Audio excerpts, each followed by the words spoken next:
very sweet good morning all of you. How are you? I hope you all are fine.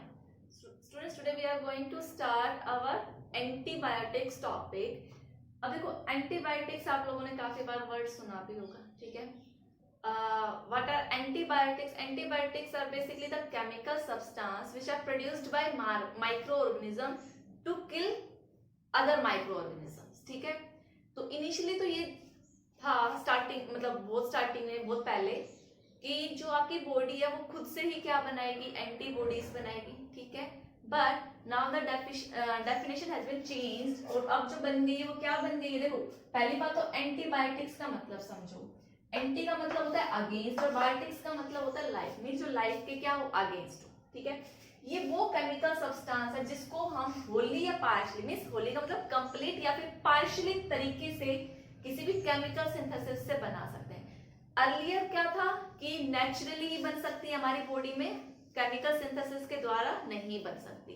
लेकिन अब क्या है, ये वो केमिकल सब्सटेंस है जिनको हम प्रोड्यूस कर सकते हैं, क्या तो पार्शियली तरीके से या फुल्ली तरीके से, कंप्लीट तरीके से. किसके थ्रू? केमिकल सिंथेसिस के थ्रू. जो लेकिन वो किस अमाउंट में होगी? लो कंसेंट्रेशन में. अगर उनकी लो कंसेंट्रेशन होगी तो क्या करेगी, क्या तो बैक्टीरिया को किल कर देगी, या उस बैक्टीरिया की ग्रोथ को क्या कर देगी, इनहिबिट कर देगी, रोक देगी. ऐसे केमिकल सब्सटेंस को हम क्या बोलते हैं? एंटीबायोटिक्स. ये जो एंटीबायोटिक्स है ये ह्यूमन लाइफ के लिए क्या होती है? लेस टॉक्सिक होती है. ठीक है. मीन्स देखो, कोई हम लोग एंटीबायोटिक्स खा रहे हैं, इट मीन्स वो हमारी ह्यूमन हेल्थ पे ज्यादा इफेक्ट नहीं करेगी. वो क्या करेगी? माइक्रो ऑर्गेनिजम्स को किल करेगी. तो आप बोल सकते हो they are less toxic. Toxic मतलब poisonous towards human beings. Means हमारी हेल्थ पे ज्यादा फर्क नहीं पड़ेगा. But they are more toxic towards microorganism like bacteria. Microorganisms को किल करने के लिए हम क्या ले रहे हैं? एंटीबायोटिक्स ले रहे हैं. ठीक है. देखो, जैसे कुछ वैक्सीनेशन वगैरह लगते हैं हमें, वो क्या एंटीबायोटिक्स ही है. ठीक है. वो क्या करते हैं, अगर फर्दर आपको वो डिजीज होती है तो आपके इम्यून सिस्टम को क्या कर देते हैं? डेवलप कर देते हैं उस टाइप की जो भी आपका, जैसे पोलियो है या टीबी है, मीन्स आपकी बॉडी को इनिशिएट कर देते हैं कि वो उस डिजीज के अगेंस्ट क्या बना ले, एंटीबॉडीज बना ले, और वो चीज क्या हो जाए? खत्म हो जाए. ठीक है. तो पहले आप ये नोट करो, फिर मैं आपको कुछ एंटीबायोटिक्स के बारे में बताती हूँ. स्टूडेंट देखो, ये सिफिलिसिस क्या है? एक डिजीज थी. ठीक है. आप सर्च भी कर सकते हो फर्दर अगर आप किसी को सर्च करने के आएंगे. तो एक डिजीज थी. ठीक है. जिससे काफी लोगों की डेथ वगैरह भी हो रही है. ठीक है. तो इस डिजीज को रोकने के लिए एक साइंटिस्ट आया, वो रिसर्च कर रहा था कि कैसे इस डिजीज को खत्म किया जा सके. ठीक है. तो पॉल एनरिच एक साइंटिस्ट था जिसने डिस्कवर किया इस डिजीज के लिए एक एंटीबायोटिक्स जिसका नेम क्या था? सल्वारसन.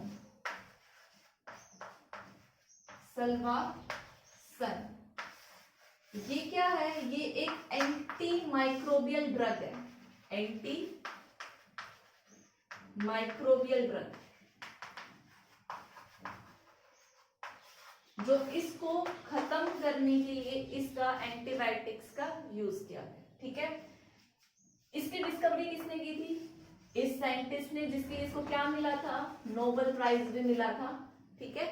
तो आपको ये डिजीज के नाम याद रखना है, और ये साइंटिस्ट का भी ऑब्जेक्टिव क्वेश्चंस में काफी बार पूछ लेते हैं. ठीक है. तो ये क्या है? एंटी माइक्रोबियल ड्रग है.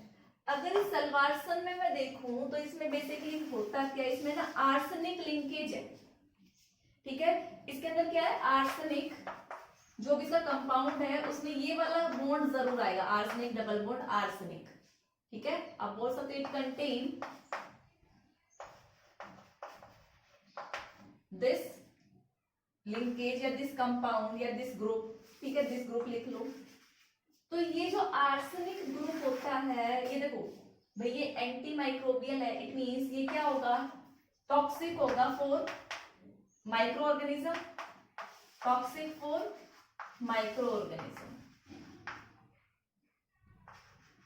बट ये जो आर्सेनिक ग्रुप है ना, ये ह्यूमन हेल्थ के लिए भी क्या है, ज्यादा टॉक्सिक है। ठीक है, आप हायर क्लासेस में पढ़ोगे टॉक्सिक एलिमेंट्स कौन कौन से होते हैं। तो आर्सेनिक अगर हमारी बॉडी में थोड़ी सी भी अमाउंट में चली जाए तो वो टॉक्सिक होता है हमारे हेल्थ के लिए। ठीक है, डिफरेंट डिफरेंट कुछ और डिजीज या कुछ और वेरिएशंस हो जाते हैं, तो हमें आर्सेनिक नहीं चाहिए। देखो प्रॉपर जो मेटल है वो हमारी बॉडी में क्या चाहिए, अप्रोप्रिएट अमाउंट में चाहिए। जैसे हम सोडियम लेते हैं अभी डिफरेंट डिफरेंट रिएक्शंस के लिए सोडियम की प्रेजेंस चाहिए ये, ठीक है। तो हर एक मेटल का हमारी बॉडी में कंसंट्रेशन लेवल क्या होना चाहिए, अप्रोप्रिएट अमाउंट में होना चाहिए। अगर सपोज को सोडियम की भी अमाउंट क्या हो जाती है, ज्यादा हो जाती है, तो हमारे लिए क्या है, टॉक्सिक है। और ये तो अगर स्मॉल अमाउंट में भी प्रेजेंट हो जाए आर्सेनिक तो पॉइजन हो जाता है हमारे लिए, क्या है, पॉइजन की तरह काम करेगा। तो इट मींस ये टॉक्सिक है micro organism as well as human beings.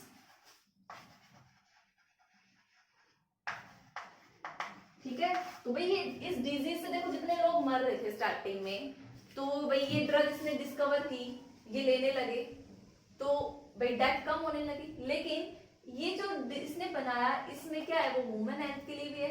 तो डेथ तो अभी भी हो रही थी, लेकिन एज कम्पेयर टू पहले जितनी डेथ होती थी उससे क्या हो रही थी, कम। तो इसका कोई और अल्टरनेट देखना था। भाई डेथ तो क्योंकि रुकी नहीं है, अभी भी हो रही, क्यों, क्योंकि ये क्या है, पॉइजनस है ह्यूमन हेल्थ के लिए भी। तो इसने सोचा आर्सेनिक देखो कौन सी फैमिली का है, नाइट्रोजन फैमिली का है। तो इसने कहा कि मैं ऐसे कंपाउंड ले लूं, भाई नाइट्रोजन फैमिली का, तो इसकी कुछ प्रॉपर्टीज नाइट्रोजन से भी मैच करती है। मींस हम इस ग्रुप को कौन से ग्रुप से रिप्लेस कर दे, आर्सेनिक की जगह हम क्या ले लें, नाइट्रोजन ले लें, और बाकी स्ट्रक्चर सेम है, सिर्फ आर्सेनिक की जगह क्या आ गया, नाइट्रोजन। और आपको पता है इस लिंकेज को आप क्या बोलते हो, एजोडाई वाला है, बताया था मैंने। ठीक है, और एजोडाई को सिंथेसिस करना भी क्या इजी है, easy to synthesise, easy to synthesise. तो इसने फर्दर रिसर्च करी और ये जिसने सल्वारसन बनाए थे, इसमें जो आर्सेनिक ग्रुप था उसको रिप्लेस कर दिया किससे, एजो ग्रुप से। ठीक है, अभी जो एजो ग्रुप है ये ह्यूमन हेल्थ के लिए टॉक्सिक नहीं है, तो उसने इस टाइप के कंपाउंड्स अपने इस वाले ड्रग में यूज किया। पहले इतना नोट डाउन तो फिर मैं इसके आगे का बताती हूँ।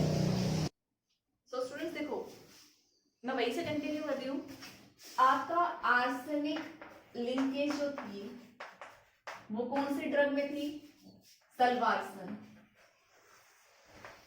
ठीक है, फिर उस साइंटिस्ट ने क्या किया, इस आर्सेनिक को रिप्लेस कर दिया नाइट्रोजन से, तो एजो टाइप के कंपाउंड बना लिए। और जो ड्रग अब बनी जिसके अंदर ये ग्रुप था उसका नाम था प्रोटोनसिल। ठीक है, प्रोटोसिल, PRON, प्रोटोसिल, इसका नाम था सल्वारसन और इसका नाम था प्रोटोसिल। अब देखो ये वाली ड्रग, ये वाला एंटी माइक्रोबियल ड्रग हम लेंगे बॉडी में, तो बॉडी में जाने के बाद ये एक अनदर कंपाउंड बनाता है जिसका नाम है सल्फानिलमाइड। ठीक है, क्या है, सल्फानिल अमाइड, सल्फानिल अमाइड। कब, when this drug, आप बोल सकते हो when this drug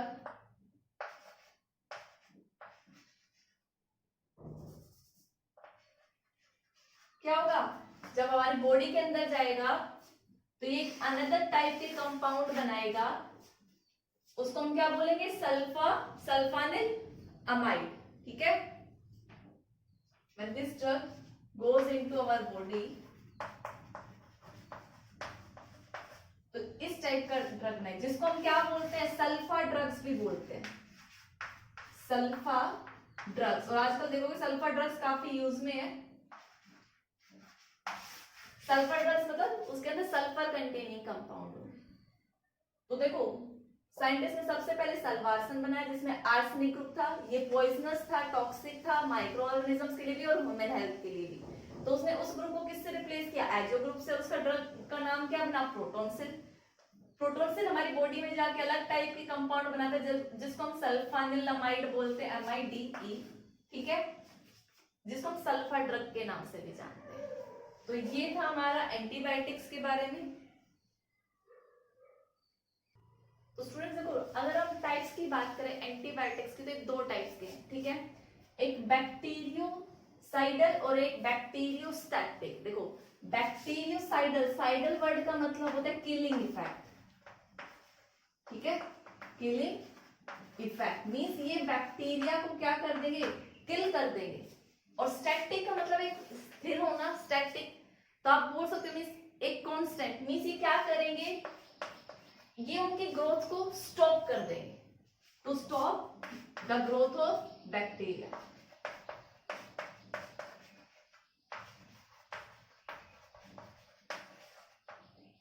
बैक्टीरिया या माइक्रो ऑर्गेनिज्म, ठीक है। तो देखो हमने एंटीबायोटिक्स की डेफिनेशन में लिखा था क्या तो माइक्रो ऑर्गेनिज्म की को किल करे या फिर उनकी ग्रोथ को स्टॉप करे। तो उसी के बेसिस पे दो क्लास बनाई है, बैक्टीरियोसाइडल और बैक्टीरियोस्टैटिक। अब बैक्टीरियोसाइडल का एग्जांपल लें तो इसका एग्जांपल है पेनिसिलिन, ठीक है, CILLIN, काफी इंपॉर्टेंट है, ये एग्जाम में पूछा जा सकता है, ठीक है। पेनिसिलिन डिस्कवर किसने की थी, ये डिस्कवर की थी अलेक्जेंडर फ्लेमिंग। बायो वाले स्टूडेंट्स को तो पता होगा अच्छे से, कौन है साइंटिस्ट जिसने डिस्कवर करी, अलेक्जेंडर फ्लेमिंग,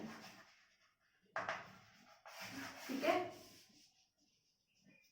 और आप जो ये पेनिसिलिन है ये क्या इफेक्टिव ड्रग है किसके अगेंस्ट, पेनिसिलियम फंगस के against, effective drug for,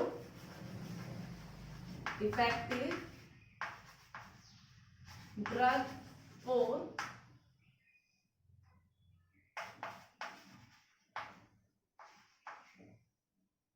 penicillin fungus, ठीक है। तो ये एग्जांपल आपको याद रखना है। इसका अगर एक और एग्जांपल लो एंटीबायोटिक्स का, तो एग्जांपल आप याद रख सकते हो स्ट्रेप्टोमाइसिन, स्ट्रेप्टोमाइसिन अनदर एग्जांपल है आपका बैक्टीरियोसाइडल एंटीबायोटिक्स का। अब बैक्टीरियोस्टैटिक का अगर हम देखें तो पहले आप ये नोट डाउन करो।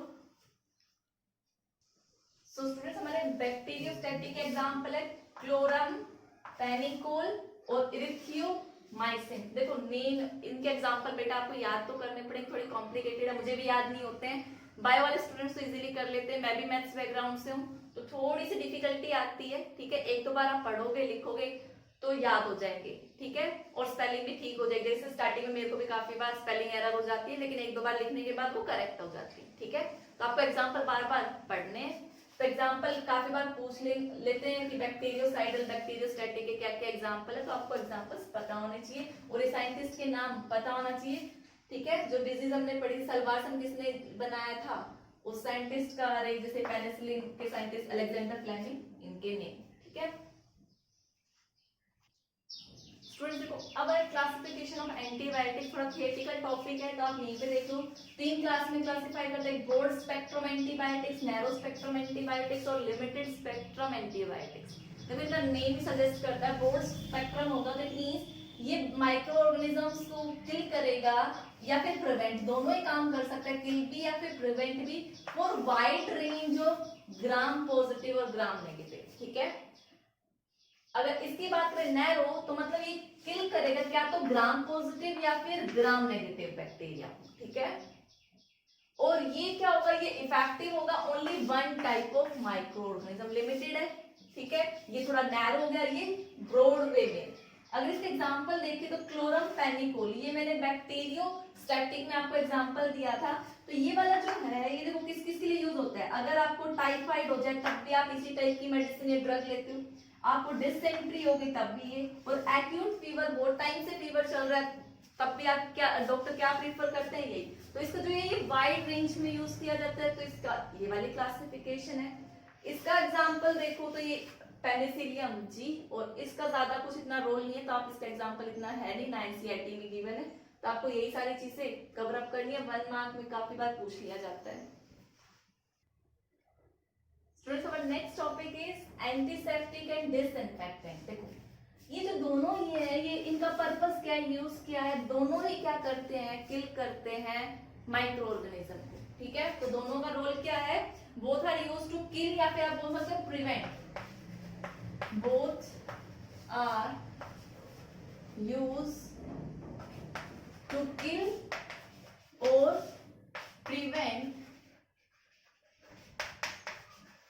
the growth of microorganism, growth of, prevent the growth of microorganism। अब दोनों का काम एक ही है, तो डिफरेंस क्या है? डिफरेंस ये है कि ये जो आपका एंटीसेप्टिक है ये अप्लाई होता है किसमें? लिविंग ऑब्जेक्ट्स में, ठीक है, लिविंग थिंग्स में। दे आर अप्लाइड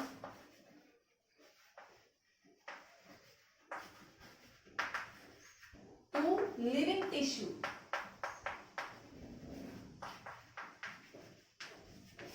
और आपने देखा होगा कि अगर हमें कोई चोट लग जाती है, हम गिर जाते हैं, अगर जैसे लिविंग टिश्यू का अगर आप एग्जांपल दे तो आपको बाउंस चोट लग गई, कोई कट लग गया या अल्सर्स हो गए, अल्सर्स मतलब छाले, तो आप क्या करते हो?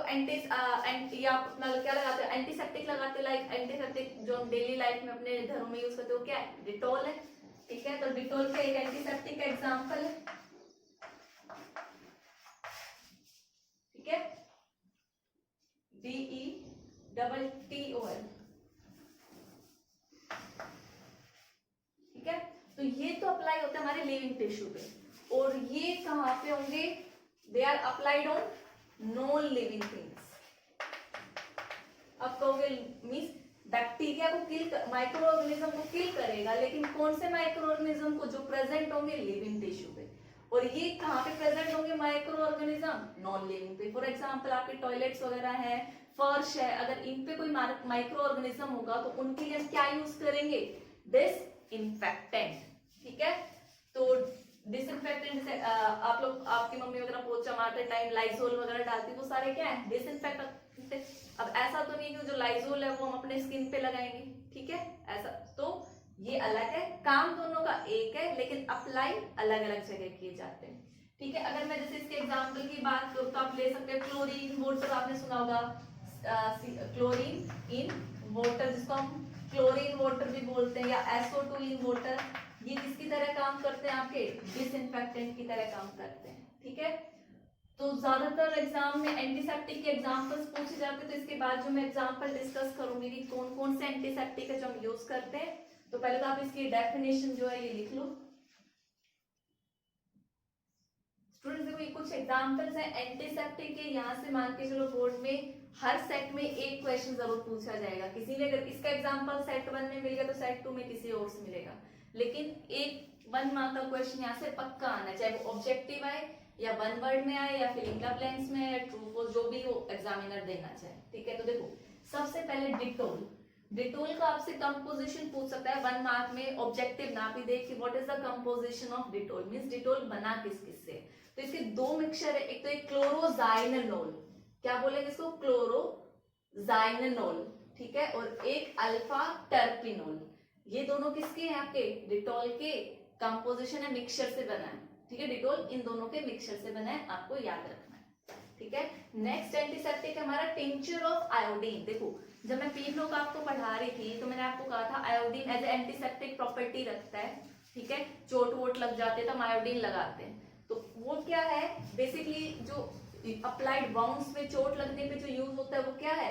2 to 3% solution of iodine. Iodine का अल्कोहल और वाटर में 2 से 3%, मींस अल्कोहल वाटर में 2 से 3% आप आयोडीन डालोगे तो वो जो मिक्सचर बनेगा वो उसकी प्रॉपर्टी कैसी होगी? एंटीसेप्टिक प्रॉपर्टी होगी। तो आपको ये कंपोजिशन भी याद रखनी है, ठीक है। तो पूछ लेंगे which composition of iodine is used as bound purpose, which is used as antiseptic purpose, तो आपको पता होना चाहिए 2 to 3%, ठीक है। नेक्स्ट है हमारा आयोडोफोम।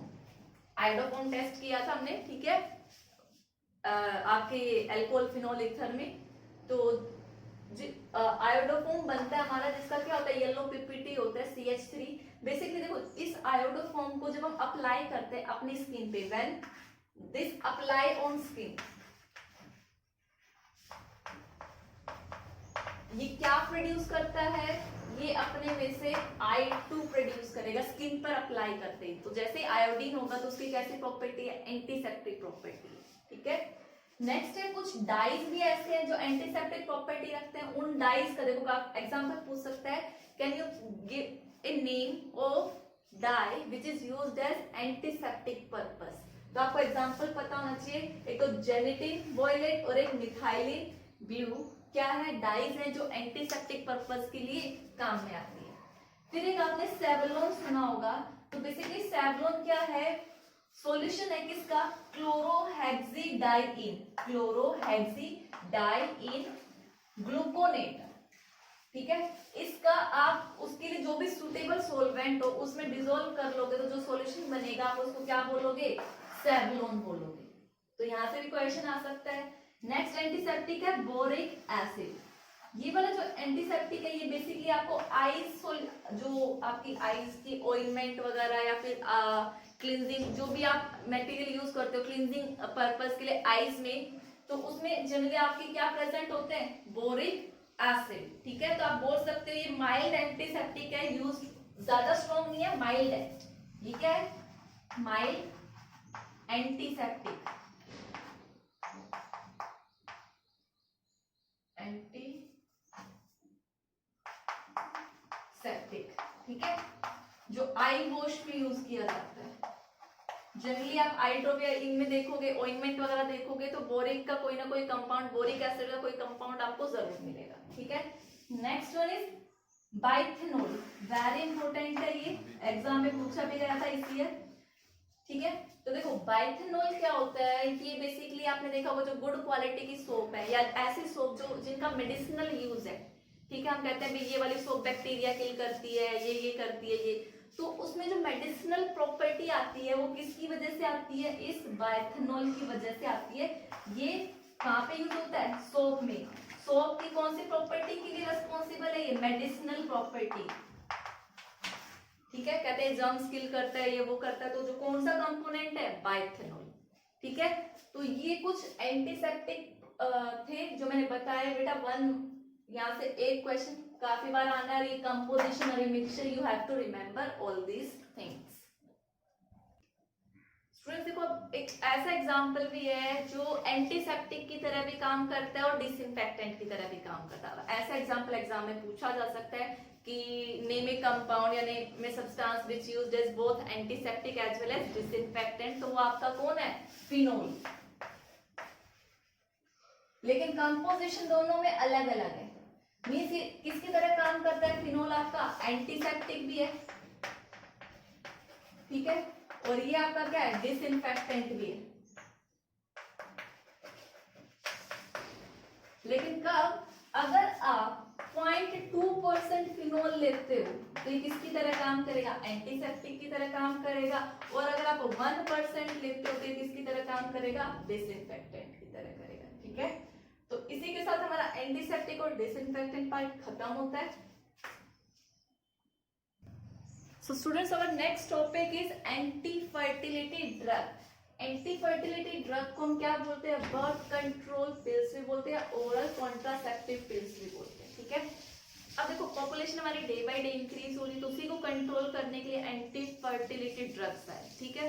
यहाँ से एग्जाम में ज्यादातर पूछा नहीं गया अभी तक, लेकिन आपको पता होना चाहिए बने हुए किससे हैं, ये प्रोजेस्टेरोन और एस्ट्रोजन से बने हुए थे, ठीक है।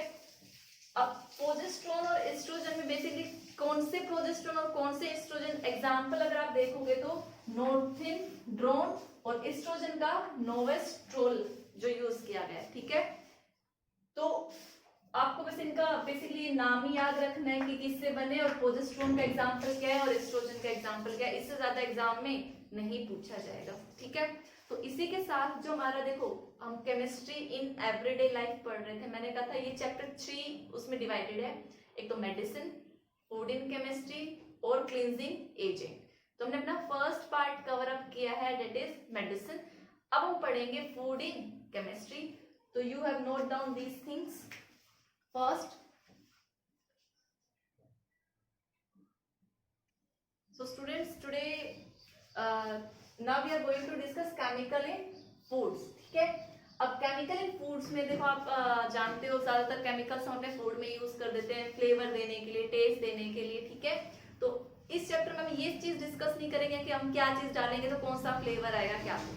सिर्फ हम यहाँ पे क्या पढ़ेंगे, स्वीटनिंग, आर्टिफिशियल स्वीटनिंग एजेंट्स पढ़ेंगे, ठीक है। स्वीटनिंग का मतलब मीठापन, ठीक है, खाने में मिठास कैसे आती है, ठीक है। अगर हम नेचुरल स्वीटनर की बात करें, ठीक है, आपके नेचुरल, ये तो आर्टिफिशियल पढ़ेंगे, पहले एक बार नेचुरल देख लेते हैं क्या होते हैं। तो जो नेचुरल स्वीटनर है वो कौन कौन से, कोई बता सकता है? नेचुरल स्वीटनिंग एजेंट कौन कौन है? एजेंट, ठीक है। तो जो नेचुरल स्वीटनिंग एजेंट है तो उसमें आपका आता है सुक्रोज, जिसको हम टेबल शुगर भी बोलते हैं। सुक्रोज क्या है ये आपका? Table sugar. फ्रक्टोज भी क्या है? नेचुरल स्वीटनर है, ठीक है। तो देखो, जब हमारे पास नेचुरल चीज है, ये तो हमें सिंथेटिक या आर्टिफिशियल डालने की जरूरत क्या पड़ी? देखो, ये जो नेचुरल है इनकी प्रॉब्लम क्या है कि क्या इंक्रीज कर देते हैं? Caloric value, calorific value increase कर देते हैं, कैलोरिफिक वैल्यू इंक्रीज कर देते हैं, जिससे फैट गेन हो जाता है, ठीक है। या डायबिटीज, जिस पर्सन को डायबिटीज हो, शुगर हो, वो क्या करता है? वो मीठा नहीं खा सकता है। अब ऐसा तो है नहीं कि वो मीठा नहीं खा सकता है तो वो चाय भी बिना चीनी के पिएगा, मिठाई भी बिना मीठे के खाएगा, ऐसा तो हो नहीं सकता, फिर तो बहुत बेकार हो जाएगा, कुछ अच्छा ही नहीं लगेगा। तो देखो, ऐसे आर्टिफिशियल स्वीटनिंग एजेंट यूज किए गए कि वो क्या करें, ये सारे तो आपकी बॉडी में क्या करते हैं? शुगर लेवल को इंक्रीज करते हैं, लेकिन ये सिर्फ आपको मीठापन प्रोवाइड करेंगे, ये कैलोरीफिक वैल्यू नहीं बढ़ाते। तो बस यही रोल था कि हमें आर्टिफिशियल स्वीटनिंग एजेंट पढ़ने पड़े, लाने पड़े, नेचुरल की डिसएडवांटेज थी, ठीक है। तो अब हम बेसिकली चार है स्वीटनिंग एजेंट, उन्हीं को डिटेल में पढ़ेंगे। तो आप पहले ये नोट डाउन करो स्टूडेंट्स। जो अब first example of artificial sweetener is saccharin. Saccharin क्या होता है? ऑर्थोसल्फोबेंजेमाइड, ठीक है।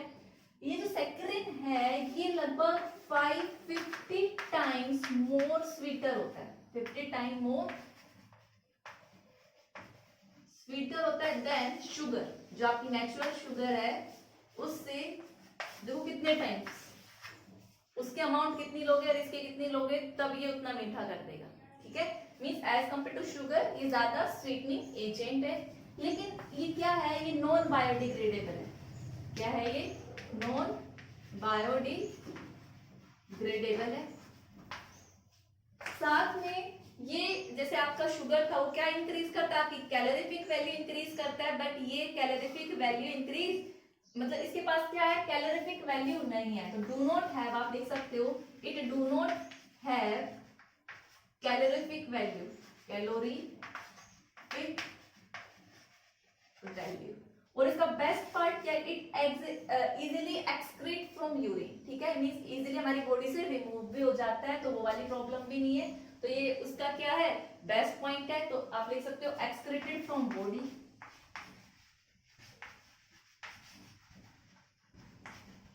तो देखो, जो पॉइंट्स मैं लिख पाऊं उतने पॉइंट्स भी अगर आप पढ़ लो तो सफिशिएंट है इस टॉपिक के लिए। तो बेसिकली सैकरिन में हमें 3-4 पॉइंट्स नोट डाउन करने थे, याद करने हैं, ठीक है। तो आप पहले इनको कॉपी करो, फिर नेक्स्ट एग्जांपल लेते हैं। Students, next example is aspartame. Aspartame क्या है? बेस्ट पार्ट इज ये वाइडली यूज किया जाता है, वाइडली यूज्ड, बहुत ज्यादा यूज किया जाता है, ठीक है। अगर इसके स्वीटनिंग की बात करें तो क्या ज्यादा तो नहीं, लेकिन हाँ 100 टाइम्स मोर स्वीटर है आपके जो शुगर है उससे, ठीक है। और जनरली ये किसमें यूज किया जाता है? या फिर कोल्ड फूड में यूज किया जाता है, कोल्ड फूड बोल दो, या फिर जैसे शेक्स वगैरह है उनमें, या कोल्ड ड्रिंक्स में, ठीक है। इनमें अगर आपको मीठापन देना है तो आप किसका यूज करोगे? आप एस्पार्टेम का यूज करोगे। आप कुकिंग के लिए नहीं, आप कुकिंग या फिर बेकिंग पर्पस के लिए, अब आपको पता है कुकिंग या बेकिंग पर्पस के लिए नहीं करोगे। क्यों? क्योंकि ये जो होते हैं किस टेम्परेचर पे होते हैं? हाई टेम्परेचर पे। इट मींस आप एस्पार्टेम को हाई टेम्परेचर पे यूज नहीं कर सकते। इसका रीजन है because aspartame is unstable at high temperature, because aspartame is unstable at high temperature, वो क्या हो जाता है, अनस्टेबल मतलब वो क्या हो जाएगा, वो डिकम्पोज हो जाएगा। ठीक है, यही क्वेश्चन इस बार बोर्ड एग्जाम में आया भी था। Why aspartame is not used for cooking purpose या baking purpose, या फिर what happen with the aspartame at high temperature। तो the reason is that कि जो एस्पार्टेम है वो डिकम्पोज हो जाता है, या फिर आप बोल सकते हो वो अनस्टेबल होता है एट हाई टेम्परेचर। आपको और कोई चीज नहीं लिखनी, सिर्फ इतना ही रीजन लिखना है। काफी स्टूडेंट्स लिख देते हैं उसकी स्वीटनिंग चली जाती है, वो एक पॉइजनस सब्सटेंस बना लेता है, ला ला ला, वो सारी चीजें आपको नहीं लिखनी है। The simple thing is that कि it decompose at high temperature और it is unstable at high temperature. देखो नेक्स्ट एग्जांपल हमारा एलिटेन। एलिटेन की बात करें तो सबसे पहली बात तो ये जो एस्पार्टेन से ज्यादा स्टेबल होता है। एस्पार्टेन हाई टेम्परेचर पे स्टेबल नहीं होता, बट एलिटेन क्या होता है, स्टेबल है। इट मींस आपको अगर हलवा वगैरह बनाना है तो आप किसका यूज कर सकते हो, आप एलिटेन का यूज कर सकते हो। लेकिन हलवा बनाने के लिए एस्पार्टेन का यूज नहीं कर सकते, क्यों, क्योंकि उसके लिए हाई टेम्परेचर पे डिकम्पोज हो जाता है। इसकी अच्छी पोटेंशियल है स्वीटनिंग की, बट इसकी प्रॉब्लम क्या है कि इसकी स्वीटनेस कंट्रोल नहीं की जा सकती। मीन्स आपको नहीं पता कि मेरे को कितना डालना है, कितना मीठा हो जाएगा अगर मैं इसकी क्वांटिटी कितनी डालूं, तो ये प्रॉब्लम है इसके साथ। ठीक है, नेक्स्ट एग्जांपल इज सुक्रोलोज। अब देखो नाम ही किससे आपका ये आ रहा है, सुक्रोज से आ रहा है। इट मीन्स ये टेस्ट में और लुक वाइज में किसके जैसा होगा, सुक्रोज के जैसा होगा। ठीक है, बात करें बेसिकली ये है क्या, ये ट्राइक्लोरो, आपके ट्राइक्लोरो डेरिवेटिव्स है सुक्रोज का। It is trichloro derivative of sucrose. Sucrose का ट्राइक्लोरो डेरिवेटिव है। और अगर इसकी स्वीटनिंग की बात करें तो 600 टाइम्स मोर स्वीटर है देन सुक्रोज। ठीक है, तो 600 टाइम्स ज्यादा है। ये इवन स्टेबल भी रहता है एट हाई टेम्परेचर। मींस आप कुकिंग पर्पस या बेकिंग पर्पस के लिए सुक्रालोज का यूज कर सकते हो। ठीक है, तो ये 4 एग्जांपल थे हमारे आर्टिफिशियल स्वीटनिंग एजेंट के। ठीक है, अब हम पढ़ेंगे फूड प्रिजर्वेटिव के बारे में। ठीक है, आपको पता है कि फूड क्या हो जाता है, कुछ टाइम बाद खराब हो जाता है। ठीक है, रेंसिडिटी भी आ जाती है, या फिर उसमें कुछ माइक्रो बैक्टीरिया वगैरह ग्रो कर जाते हैं, फंगस वगैरह लग जाती है अगर हम उसको बाहर रख दे। तो अब हम उनको प्रिजर्व कैसे रख सकते हैं, सेफ कैसे रख सकते हैं, वो जानेंगे। पहले आप इसको नोट डाउन करो।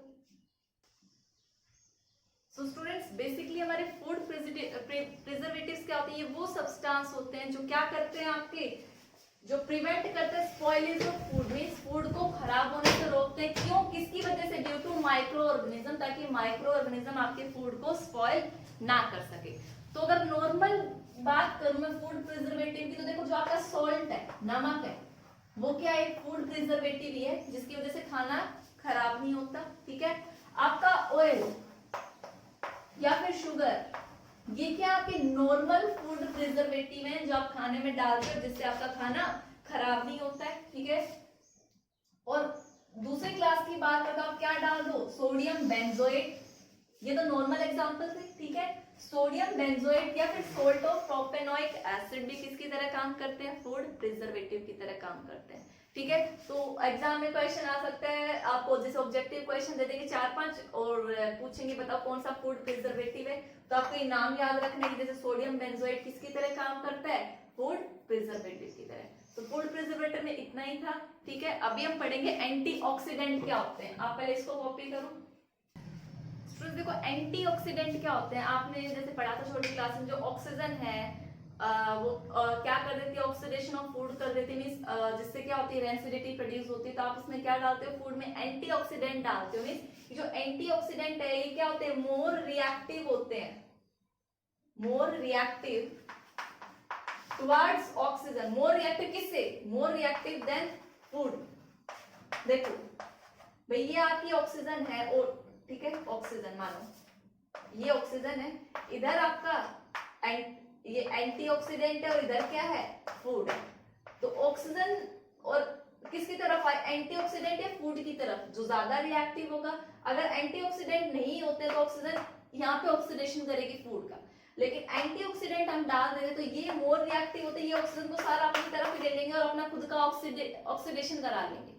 ठीक है, तो फूड का ऑक्सीडेशन हो नहीं पाएगा तो आपका फूड क्या हो जाएगा, सेफ हो जाएगा। ठीक है, तो इसी में अगर आप एग्जांपल देखो तो जनरली दो एंटीऑक्सीडेंट है BHT और BHA। BHT and BHA full form काफी बार पूछ लेते हैं, तो क्या ये ब्यूटाइलेटेड हाइड्रोक्सी टोल्यूइन और ये क्या ब्यूटाइलेटेड हाइड्रोक्सी एनिसोल। ठीक है, तो ये थे आपके एंटीऑक्सीडेंट्स। तो यहाँ पे हमारा देखो सेकंड पार्ट भी खत्म होता है केमिस्ट्री इन एवरीडे लाइफ का, that is food in chemistry. अब लास्ट टॉपिक जो आपका है क्लींजिंग एजेंट, वो हम अपने नेक्स्ट लेक्चर में कवर अप करेंगे। That's all for today's lecture. Thank you and